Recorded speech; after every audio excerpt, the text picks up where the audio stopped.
This is the best of me. For the rest, I ate and drank and slept, loved and hated like another. My life was as the vapour and is not, but this I saw and knew. This, if anything of mine, is worth your memory. John Ruskin.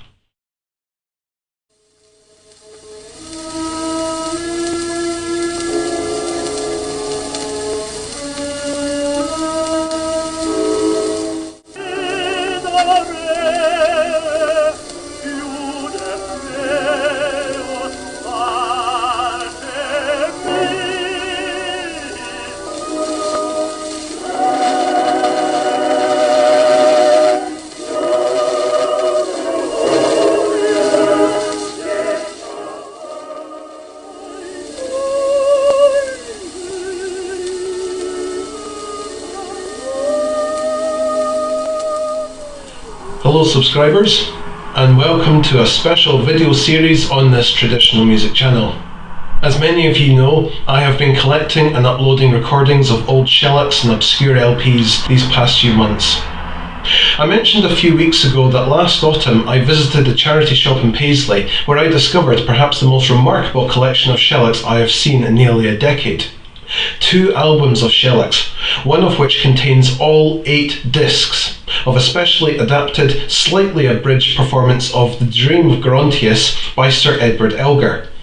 This version was performed by the Royal Symphony Orchestra exactly 100 years ago in 1924, back when Sir Edward Elgar was still alive. Just holding one of these discs in my hand makes me tremble, gives me goosebumps. That disc is older than almost anyone alive in Britain today. According to the Office of National Statistics, in this country of over 65 million people, there are a mere 15,000 people aged over 100, and there are only around 600 people who are aged over 105 who might possibly have early childhood memories of the year 1924. For me personally, The Dream of Gerontius is one of the greatest works of music in existence. I must admit that when it comes to fashions and taste, I am, and always have been, an anomaly. One of the most difficult questions which people kept asking me over the years is, what sort of music do I listen to? I have never been able to supply a succinct, satisfactory answer to that question. The problem is that I have never actually latched onto any one particular music genre, let alone yielded to peer pressure. I've always been a cherry picker, and I've always listened to a very wide range of music, most of which is very unfashionable. I've always enjoyed snippets, individual songs or compositions of nearly every kind of music, but with each artist, let alone music genre, I've always tended to take a liking to just 1 or 2 compositions and just dismissing the rest. Now, admittedly, I was raised on a diet of mostly traditional music when I was growing up. Even so, I find a large proportion of such music uninteresting or too sickly sweet or irritating. For example, I can't stand violin concertos, and I'm not really a big fan of opera. So I can't really explain why it is that Elgar's musical setting of Cardinal Newman's Gerontius poem has never ceased to amaze me. I discovered this work nearly 3 decades ago, and I have never grown bored with it since. I first heard Elgar's Dream of Gerontius back when I was 15 years old, back when the boys in my year at high school were fighting over Blur, Oasis and other Brit-pop bands. Whilst late at night, I would sit up in the living room listening to different sections of this unique musical arrangement. The Dream of Gerontius is neither an opera, nor an oratorio, nor a cantata. It's not even a passion or a requiem. For that reason alone, Elgar's Dream of Gerontius is unique, even for its time. Back in the late 19th century in England, there were several composers who were setting various portions of the Bible to music, and in some cases boring audiences witless. The Dream of Gerontius, by contrast, is more relatable and emotionally charged. It isn't just some musical rendition of some pages torn out of the Bible.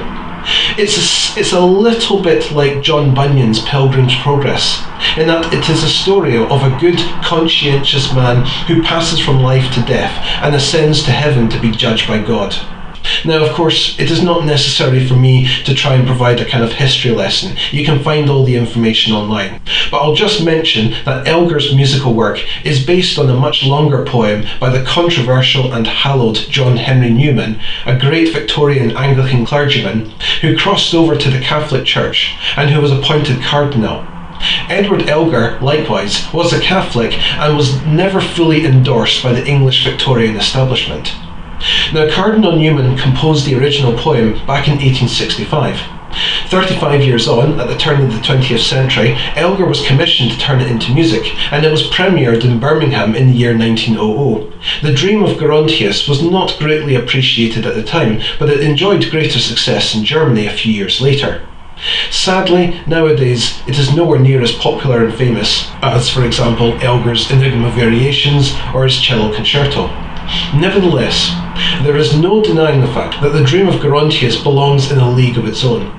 The choral masterpiece is a vast canvas of fluctuating, evolving themes, tunes, rhythms and harmonies, none of which can be condensed into some simple ditty or tune that you could whistle at work.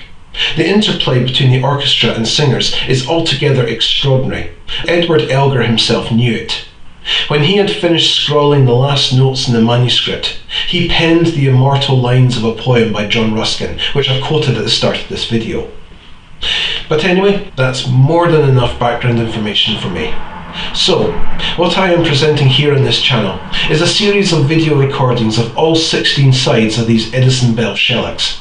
I have used my laptop and record player, and I've managed to record all these discs and prepare subtitles of the lyrics. Now, obviously, due to the limited space afforded by an old 78 RPM shellac, the Dream of Gerontius has been segmented and abridged. There are a few missing sections, although these are not central to the story of Gerontius. I hope that you will enjoy these next 16 videos. I aim to upload 2 per day, from today, Sunday the 18th of August 2024, through to Sunday next week.